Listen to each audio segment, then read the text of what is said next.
Is this on? Yep. There it is, right? Okay, great. So, June 12th today. How many people thought this market would be noticeably appreciating by now when we started to see the market go down in 05 and 06? Anybody? Right? In 6 years. Long enough, right? All right, I'm going to start with the audience participation part of this morning, and this is an unusual room. Beautiful venue, by the way. Thank you to Embassy Suites. You know, we've got like these 4 distinct sections, and those of you who know me know that I'm always standing, and I'm always walking, and I'm on my headset in my office, and I'm talking. So I'm going to move amongst you, and we're going to have kind of hopefully a good time together this morning. But I'm here to learn from you, hopefully the same way you're here to learn from me. And the way that I learn what I'm going to share with you this morning is really just by asking questions, which is what we all do as professional salespeople, isn't it? Yes. Let's try that one more time. We learn by asking questions, and that's what we do as professional salespeople, right? Yes. All right, great. Well, this is sounding great. I knew it was. Now, who knows what I'm talking about this morning? Who knows what topic I was given? Anybody? State of the Union. State of the Union. What does that mean? What does State of the Union mean? I mean, I'm not Obama. I'm not going to give you a State of the Union. All right? I'm not nearly as good a speaker as he is. State of the Union, what does that mean? Friends. All right, let me tell you what State of the Union is according to Gene Bleeker. And thank you, Gene, for inviting me this morning. State of the Union, guess what I get to talk to you about this morning?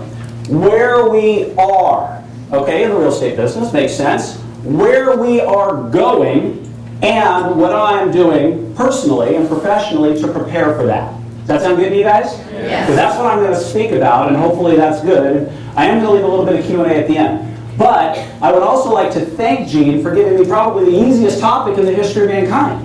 I'll also be sharing with you the winning lottery numbers, how Oklahoma City is going to win in 6 games, what the final score will be so you can all go to Vegas and make a lot of money. Because honestly, guys, we all know that when it comes down to questions like, where are we going?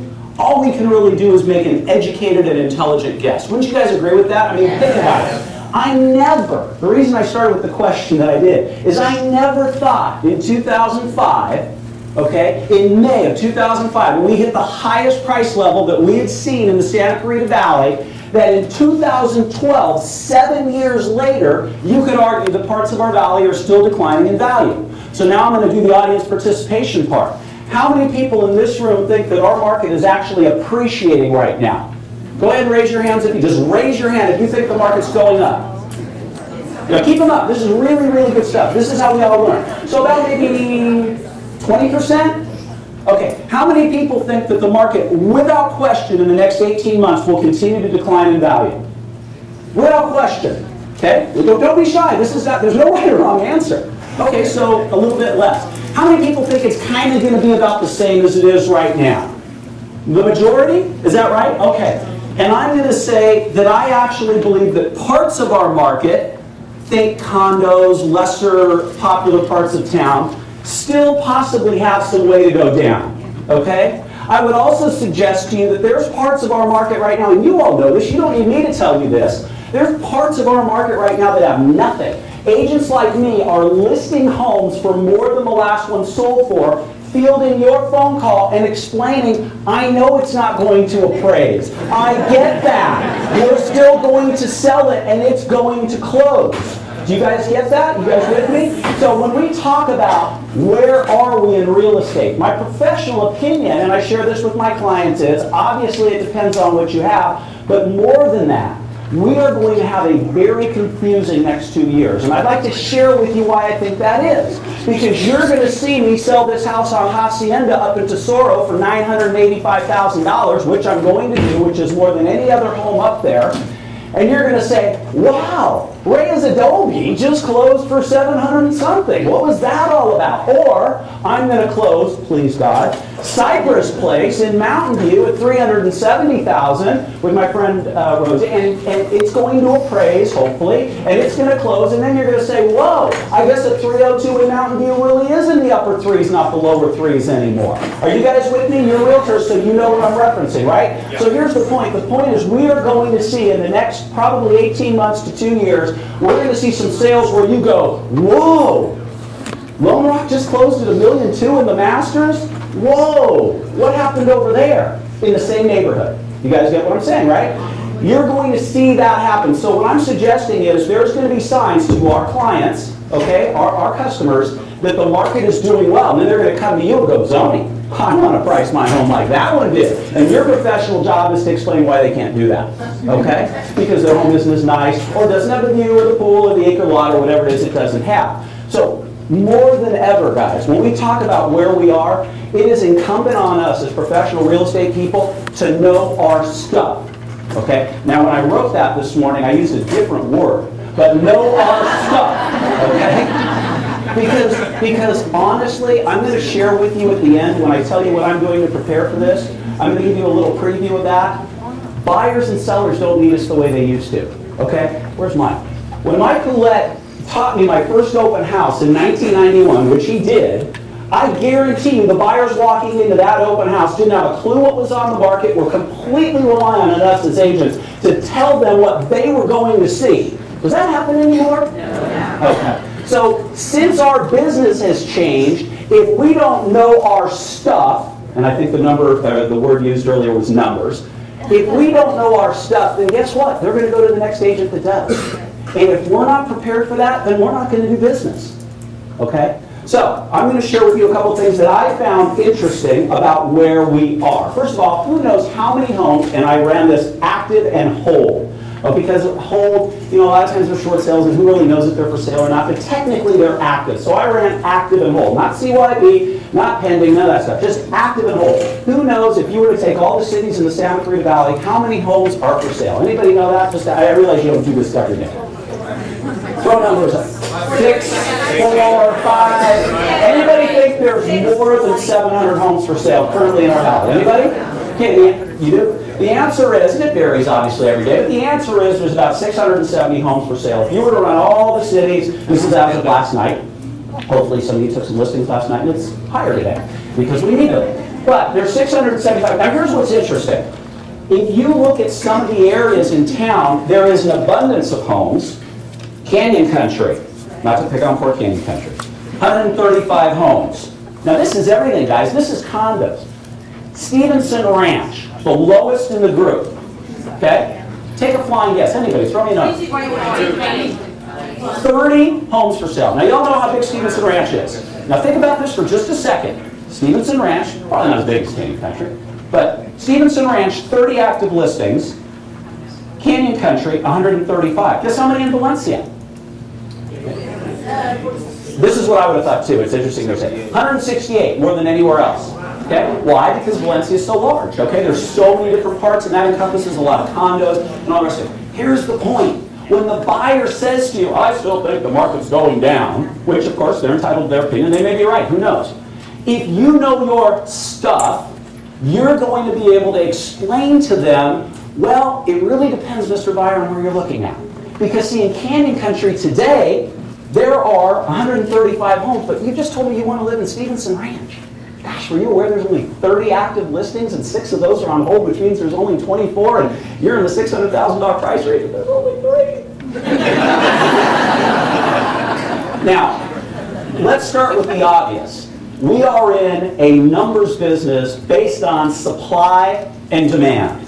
So if we're paying attention to what's going on right now, and we say to ourselves, 675 homes? Is that enough? No. Last year at this time there was about double that. And at the height of the market, anybody know how many homes were actively listed at the height of the market? It was a little more than that. It was like 24 and change. I think at one point it even hit 2,500. Now here's what's fascinating. I was asked to speak for RE/MAX at a convention down in, there's like a top producer thing in Scottsdale. It was like 3 weeks ago. And I went because I was traveling anyway, and I was interested in seeing, because I had always thought that the Phoenix market was just, oh my God, 90% foreclosures and short and devastation. You know, it's a lot like the Vegas market. I mean, if you were going to name 2 markets outside of Florida that really just got their head handed to them, wouldn't you think, other than maybe like a Central Valley, California, you'd think Phoenix, right? I mean, we all heard that, right? You'd think Vegas. Here's what's fascinating. Okay, not only do they not have enough homes for sale, appreciation is rampant right now in those markets. And this is new stuff. This wasn't happening a year ago. This is happening right now. So when you know that, and you talk to somebody that's maybe lived there, or maybe invested there, and you know this kind of stuff, you can speak to them intelligently. We are, if we're at 670 or 650 or some number like that, and our height was 2,500, you guys can do the math, okay? We've come down to 25% of what our inventory was. And if our business is supply and demand, supply up here, okay, demand down here, now supply here and demand going up because rates are great and confidence is back and buyers are thinking, whoa, if we're not at the bottom, we're pretty darn close. All of a sudden that dynamic starts to change. Now here's the funny part, okay, or the weird part, or the strange part, or the part that makes our job more difficult than it needs to be. Because we can't obviously say, market's going up, market's going up, market's going up. We can't obviously and clearly show that that's happening yet because of short sales and shadow inventory and all this other stuff. It's very difficult for us to do our jobs. It's very difficult for me to say to Tom in the break room, Tom, here's what's happening. It's so obvious. What are you seeing? Yeah, Neal, the same thing. Okay, so there's a lot of confusion out there still. Now let's do this. Let's for 1 second just close our eyes and think about this. If you lived in a valley of 200,000 people that's known for great schools, gets lots of relocation interest, you get a lot of hits on your website from potential buyers looking to move into the area, and there's only 600 homes when there should be double that, what should be happening? What should be happening? Appreciation, like we've seen in the past, right? 5, 10, 15, 20% appreciation, 25% in a year. And yet we're not seeing it, are we? We're not seeing that. And here's the thing, guys. As we finish up this little section on where are we are in a time when we look back on this time, I believe this very strongly, we are going to say to ourselves, why wasn't I paying attention? Why didn't I understand when Tony told me the interest rates were in the upper 3s? It's time to buy. Why didn't I convey that to my clients? Why didn't I, with conviction, know my stuff so I could talk to my center of influence and my past clients and the people that I'm talking to every day and say, hey guys, no one knows what the future holds, but pay attention. Why do you think the investors are buying every possible home they can get their hand on? Because they're smart. That's why they're investors. We need to do the same thing. Okay? We need to do the same thing. We need to, on June the 12th, 2012, pay attention to what is happening. Because, guys, there's not enough homes for sale. Now, who thinks there's enough homes for sale? I'm not going to call on you. I'm just curious. Anybody in this incredible 200 people, anybody think? Right? So, the answer to Gene's very difficult question, where are we, is we're right on the brink of something big. Okay? It has to happen. And it's our job to get out there and get in the way of people that want to buy and sell so that we can help them. Okay? They need us. Even if they don't think they do, they do. So where are we? We're on the brink of something big. Now, the second thing that Gene asked me is the easy part. You remember those balls we used to get when we were kids, the black and white? You'd flip it over, you'd ask it questions like, wow, does Sarah really like me? And you'd flip it over and it goes, looks doubtful. And you're like 8 years old and you're crushed. Well, I didn't have one of those, and I hear they still make them. But anyway, but I did my best to say, where are we going? Here's what I think is going to happen, and I'll be brief. I think this whole concept that there's this huge amount of foreclosure property that's still out there, and it's going to come in depth. There was last week I got an email from, I think it was DS News or Housing Wire, it was one of them, and very respected economist, I think with Moody's, but anyway, the point is this, 20%. 20% down prices are going to go. 20% down. Well, if I was thinking about buying a home, would that give me a lot of encouragement? I don't want to buy a home if it's going to go down in 20%. But then you start to look and you read, and it's in certain areas, and then you see Case Schiller saying, oh my God, prices are up, and then you go over here to CAR, and they're like, wow, all these. Let's just remember that what we're looking at can oftentimes confuse and frighten our clients. But here's the bottom line: the amount of foreclosures that are on the market right now. Cindy, do we have lots of foreclosures coming on the market right now? No. And when you talk to the asset managers and their bosses and their bosses' bosses and their bosses' bosses, they will all tell you the same thing. It ain't going to happen. Okay? You will continue to see foreclosures come on the market in our valley for probably the next 2, 3, 4, 5 years. It wouldn't surprise me in the least bit if we had short sales for exactly the same period of time. But as those percentages go down and your standard sale percentages go up, what's going to happen? You got it. Price is going to go up, appreciation. It will naturally happen. And hopefully our buyers will start to get more educated, because they're not quite there yet, that buying a house that requires $70,000 worth of work for $35,000 less than the standard sale that Neal has listed down the street isn't always the smartest idea. Okay? Things cycle in, guys, and things cycle out. And one of the things that 21 years has taught me more than anything else is something that a very great man said a long time ago. History repeats itself.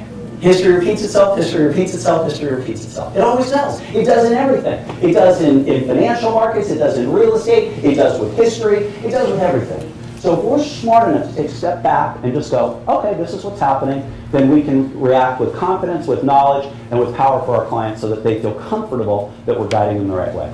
So the first thing about where we are going is, I just don't think you're going to see this huge influx of property. They've been saying it for 4.5, almost 5 years now. You know, if it looks like a duck and it quacks like a duck, it's a duck and it ain't coming, okay? You'll continue to see them. It's not going to be a huge number. Now, short sales. I just think you're going to continue to see them. The lenders want them. Who would, by a show of hands, agree that the lenders have gotten much, much better with short sales? I mean, everybody would say that, wouldn't you? I mean, we're getting approvals on our short sales faster. They're giving us full commissions. Everything's going in a much smoother way. They're being more forgiving on the client. Sometimes they're not asking for the documentation they used to. Why do you think that is? Remember, pay attention. Why do you think that is?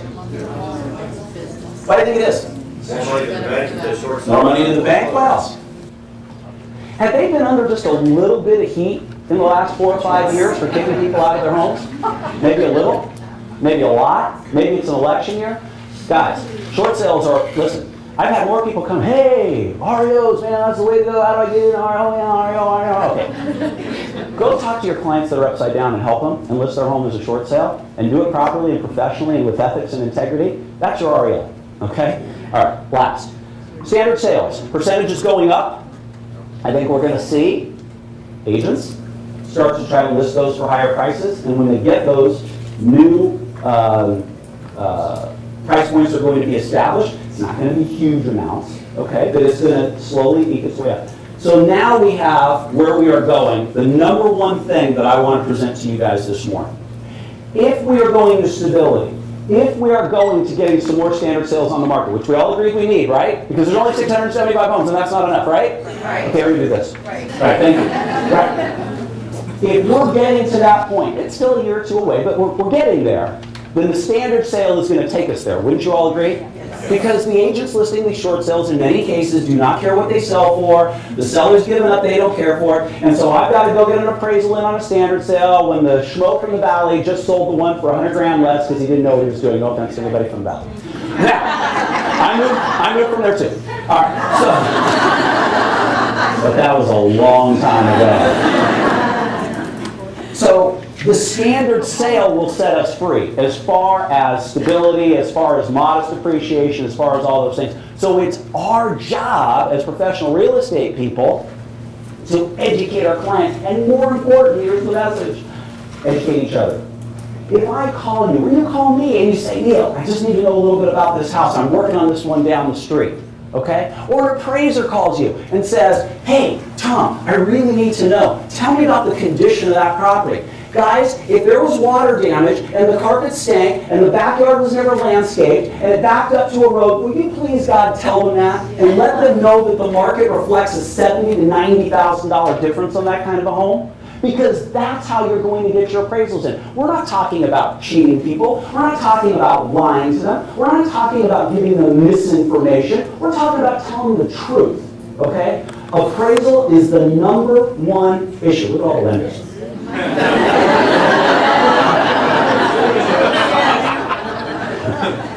Appraisal is the #1 issue, guys. We won't get from here to there in the time frame that the market normally would allow us to. Okay? So based on that, let's, as a group, there's 200 of us in here, there's another 800 something out there. Let's just make sure everybody's helping each other. Okay? Because when we do that, we're all better. Our clients benefit, our communities benefit, and most importantly, we benefit because we're dealing with good, accurate information. So, where are we going? I covered the 3 types of listings. Now, I want to finish by sharing with you, Gene asked me, how am I preparing for some of these changes? So I'm going to share it with you, okay? I don't mind doing that. And then we're going to have a little bit of Q&A, all right? So, first of all, anybody who doesn't understand that technology has taken over our business is really not paying attention. Now, I turned 50 this year, okay? Which means I'm from a generation that doesn't like to do this all day. I just don't. I'd rather pick up the phone and talk to people. I believe that's selling, okay? And I'm a salesperson, so that's what I like to do. But I understand that my clients may want to do this, right? And I understand that they want to go by my house and put in a little text thing and get all the information, including photos, on that home, so that's what we do. Get ready for Generation Next, okay? Generation Y, Generation Millennial, whatever the hell you want to call them. The bottom line is there is a huge amount of people that are going to be buying homes in the next 10 years.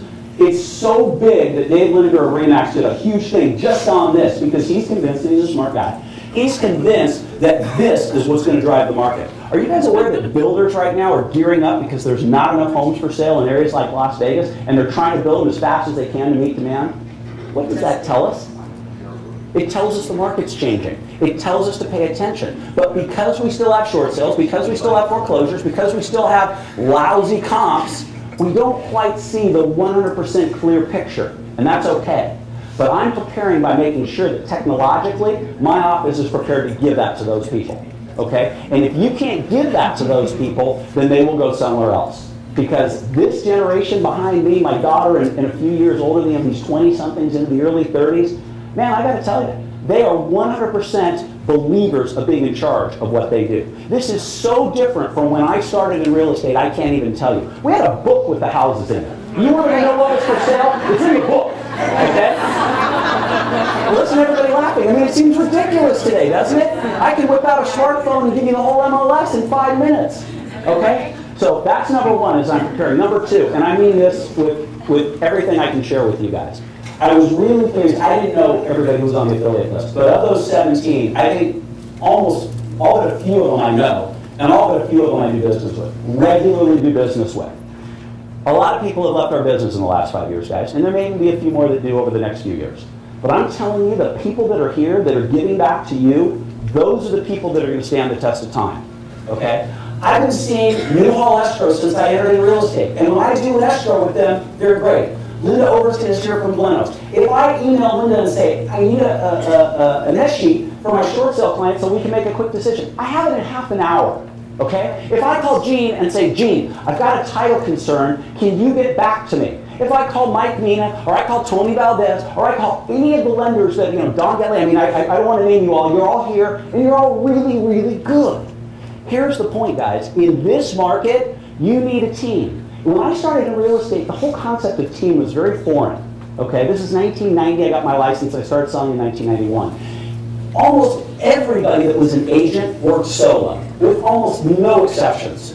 Okay, the concept of having a buyer's agent, a couple of assistants, and a listing coordinator, a couple of buyers in a way, no. And you had maybe an escrow company and a lender that you work with. I'm talking about now, you reach out to these affiliates and you tell them, look, here's what I want to do, here's where I'm going, here's what I'm needing from you, can you do it? And if the answer to that is yes, okay, then you be loyal to them and you give them all your business because they're being loyal back to you. I can't really emphasize this enough. For years and years and years, I worked with the same very small group of people and I sold hundreds and hundreds of homes every year, okay? It's not rocket science. When they give great service to your clients, they're an extension of you. Be loyal to them. Okay? So that's another area that I'm going in. I'm keeping my eyes open. Who's new? Who's good? My preferred lender retired last month. I had to go out and find new lenders. Okay? And I have to say this about Doris. How often in our business do we have problems? Okay? All the time. Right? All the time. Hey, I just bought this foreclosure that was vacant for 18 months. There's a problem with the water heater. You're kidding. I never see that. I mean, when I call Fidelity, it's instant. Okay, they may not always be able to solve everything, but 90% of the time they do. That frees me up to go do my job. So I'm preparing by using the best possible affiliates, hiring the best possible people to be on my team, people that understand my philosophy and are an extension. Now, last. I mentioned at the beginning that people don't need us the way they used to, but I also suggested to you that people still need us. I want to give you an example of what I'm talking about, because I want to be really clear on this. Buyers go direct to the listing agents today. Everybody knows that, right? Why do you think they do that? They want the house. They want the house. They want to No? Okay, maybe. Right? What else? Maybe save money? Okay. Not with me. Well, I mean, honestly. But I think whoever said they want the house is key, because we've all agreed we don't have enough homes for sale. That's what they want. They want control of the process. Here's what it also says to me, and I think it's sad. It says to me they don't value a buyer agent who's representing them, negotiating for them, and has their best interests at heart. Okay? That's what it really says. So, if you can become that person, that buyer, that next buyer, will give you all the referrals in the world that you want. You no longer control the content. You no longer have the information. They already have it. That cat's long out of the bag. Okay? But you can do certain things. I want to give you an example of what I mean. Would everybody agree that interest rates today are at the lowest point that they've been in quite a long time? Yes. We've never seen lower, have we? Steve? Ever any lower than this? Nope. So what does that mean to our clients? Let's think about our sellers, since we all agree that we need more of them. How many people do you think in your center of influence, past clients, whatever, have been in their home 5, 6, 7, 8, 9, 10, 12 years, especially going back 10, 12 years, right, because they got equity, that have been putting off making a move? For a lot of my clients, it's now a smaller home. For years, it was just a bigger home. But now it's sometimes a smaller home, okay? But they need to move for some reason or another. Less mortgage, bigger house, whatever. So I picked up the phone and I spoke to this woman. She lives over in Tesoro on Via Cresta. And she didn't have a lot of equity. She owed about $380 on the property. And she was looking at the new construction at Milan.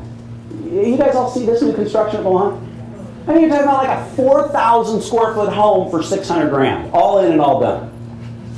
I did a next sheet. I sold her house for 470,000. Appraisal came in. Isn't that crazy that that's the number one thing we worry about anymore?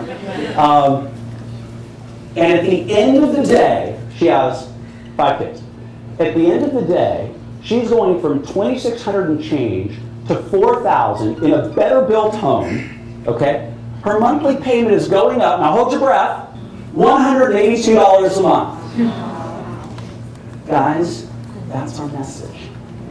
Our message has to be, let me ask you a few questions. If you were to move, where would you go next? Anybody ever heard that before? If you were to move, where would you go next? When would that be? What's important about moving to blank? Okay? Guys, this is our job. And when we do it and we listen and take some notes, we can help people. So, I want to finish up by just saying, as you ask yourself, where am I going? You should ask yourself, who do you want to be as a real estate agent?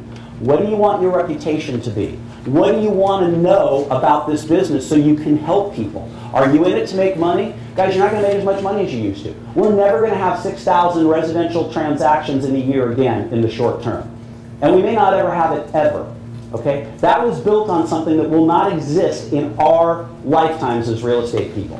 So it's our job to go out and take those people that really want to do something. They're just afraid. They're scared. They don't know. They're uneducated. They think they know everything, and they really don't. They need you to take them by the hand. So how am I preparing? Every call I make now is to cast my sphere of influence. If you come over to my house, it's easy to run my heads up like I was before I came over here. That's what I'm calling. How you doing? Hey, I need to update your file. Okay? So I know you've been here on Shelburne for the last 8 years. If you were to move, where would you go next? When would that be? All these kind of pre-qualifying for motivation questions. That's our job.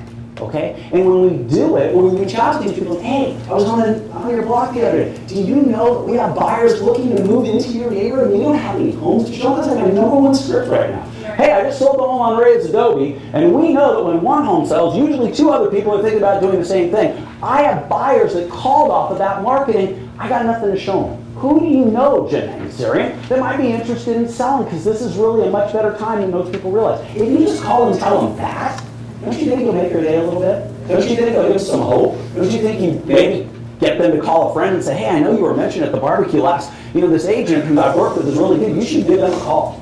Because they just sold that home, and I think they did pretty well on it. Guys, that's the next 2 years. Okay? That's the next 2 years. Now, I promised Gene, we got up to 10? Is that? Yeah. Okay. It's tough in a room this big to do any Q&A, but I thought, since we all know each other well, if you guys had any questions, anything specific that you thought you wanted to ask or share, that we could save a little bit of time for that. So, go ahead. I'm Eddie with Realty Executives. Yes, Eddie. I was just wondering, I started in the market in 2005, right when it was going down. Good for you. I've never, but I'm still here. So I've never been in an up market, so I'm wondering how you go about establishing comps for a sale when you think. Eddie, that is such an excellent question, because when I started in 1991, who was in business in 1991? Go ahead and raise your hand. Give yourself a hand. I'm serious, man. If you can do this for 20, 21 years, you get more than a hand. Here's the answer to your question, Eddie. It comes down to what I call knowledge and expertise. Okay? Oh, I'm so sorry. The question is, I started in 2005. I've never been in a market that might be going up. How do I talk to people about that? How do I price property properly? How do I do my job the way I need to do it? Everybody, that's the question, right, Eddie? Is that right? Yep. Did I miss anything? No. Okay.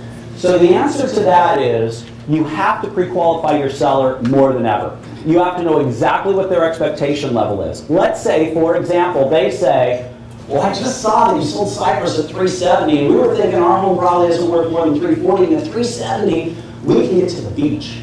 Or at 370, we can move to that school district we want. Or at 370, we can upsize. Or whatever it is their motivation is, right? We all know that motivation is everything, right? There's no more important word in real estate than motivation. Not motivated, move on. Okay, there's too many people out there that are. So here's the answer. The answer is, let's say you're the seller. Mr. Seller, I need to let you know that I'm fully prepared to list your home for $375. And I'm excited to do that, because when I do, you're going to tell everybody about me, and most of your neighbors are going to call me excited. So for me, this is great. And for you, I hope it's great too, because obviously this is about you, it's not about me. Here's the point.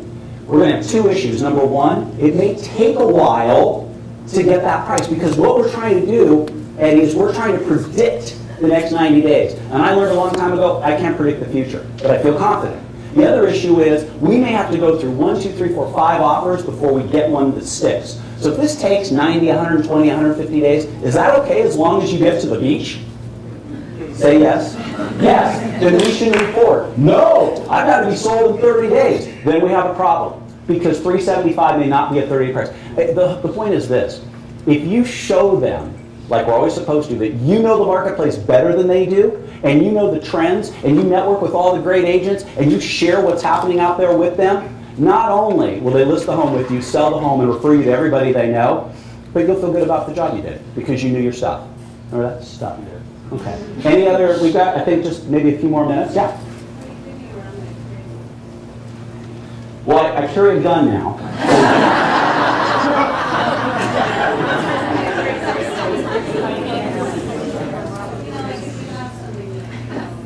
Can you speak a little bit louder? It would be a short sale, you know, within 50,000, let's say.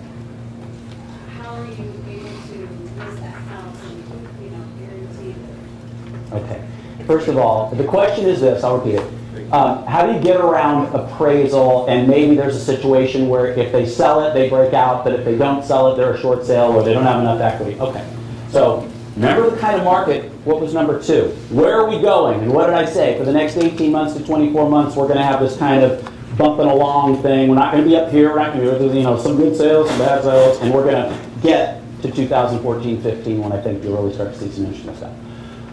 The answer to your question is, you have to do the best job you can at explaining to the appraiser, if you can, and sometimes you can't, why the comps that you have are more reflective of the condition and location of the property that they're looking at. And by the way, do they have any questions? Because I, Mr. Appraiser, have seen the homes in this neighborhood, because that's my job, and I just want to share with you, boy, if you use that one on Star Tree, the one with the mold damage, you've got to really make some adjustments, because those people, see, it all comes down to knowledge and expertise. It all comes down to knowing your stuff. Okay? Neal. Yeah? Oh no, Rob. I forgot to tell her about wearing short skirts. Yeah, sometimes, like, if you want to dress really provocative, that can help you, but it won't help me.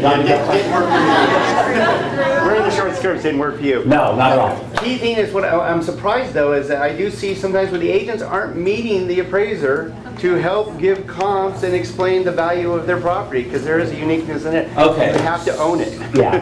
So here's the thing, guys. We all know the challenge with appraisers. Sometimes they don't even want to look at us, let alone meet us, talk to us, right? It just, I have no better answer for you than this. It just depends. You just have to do the very best job you can. And more than anything else, you have to educate your seller before you can put a sign in the yard. This is what we're up against. This is my next blog. I'm writing it as we speak. The last one was, where are all the homes? So now I get to tell them that not only do we not have enough homes, but we can't get more homes because we can't get the appraisals so that the people can put their homes on the market at that just slightly higher price to do what you want to do, which is to avoid the short sale and actually sell their home. It's a transitional period. Nobody said real estate was going to be easy. Okay? It's not. It never has been. People look at me and they go, wow, man, that's, how do you, huh, are you kidding? Really? I mean, honestly, this is one of the most challenging jobs that you'll ever have, and hopefully you'll ever love. And if you're not prepared for that, go do something else. Because it's going to be like this for the next couple of years. I mean, I'm not trying to be, mean about it, but that's just the reality. That's it.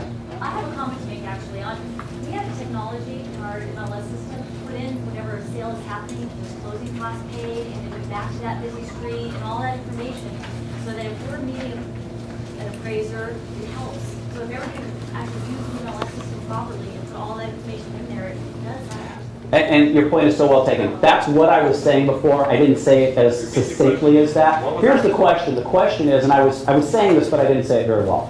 I was saying that when it comes to appraisal, we have to help each other out. And by that I mean, she said, hey, we have the technology to put notes in the MLS and explain to people, agents, other agents, appraisers obviously, this is what we were dealing with on this home. We closed escrow on a home. Well, I guess we, Linda? I think it closed today. Are we closed? It's a really high sale, and one of the unique things that the selling agent did is he asked to subtract out all the selling expenses so his buyer could pay lower property taxes. The agreed upon sales price is here.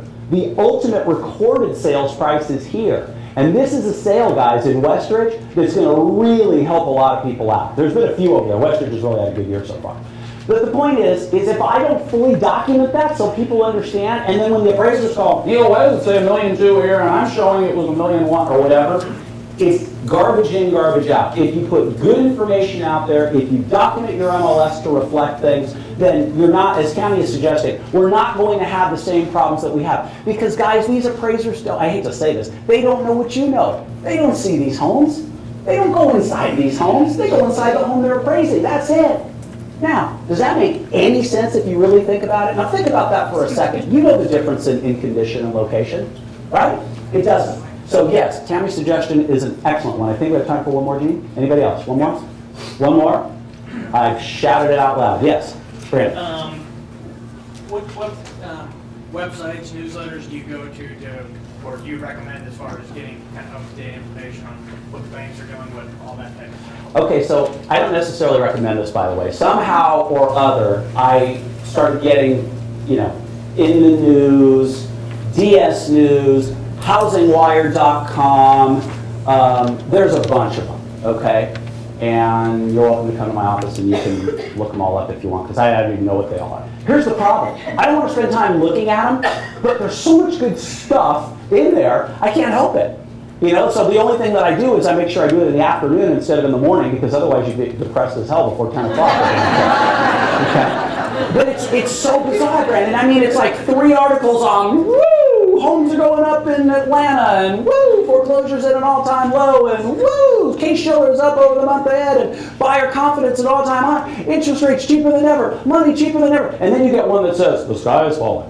And here's why. It's going to fall tomorrow on your head. And they make a compelling case. I mean, there's never been more smoke and mirrors than there is right now in our business, guys. It's our job to know our stuff. And if we know our stuff and are clear, that's why going to Phoenix was such an interesting thing for me. Because I thought their market was in the tank. Their numbers mirrored ours from height of the market, amount of homes for sale to today, exactly. Their pendings mirrored ours, exactly. Everything happening there mirrored us exactly. And Vegas did the same thing. I mean, my goodness, Vegas appreciation is rampant right now. The only reason it's not happening here is because our prices are higher and there isn't quite as big an area to work from. The investors are buying everything they can. There are cash deals everywhere. The first-time home buyer's screwed. Okay, they can't buy a house. There's nothing for them. And it ain't a whole lot better here, but it's, at least it's a little bit more tolerable. So, did I answer your question? Yes. Yeah, there's a bunch of them, and just HousingWire.com is really good, DS News is really good, Inman's good, There's so many of them I can't even tell you. So, all right, I really want to thank everybody for your attention, for your questions, for your participation. It's great to do this once a year. All the affiliates, thank you. I know you guys put this on and you're all great, and I really appreciate you personally, and I know everybody else does too. Thank you.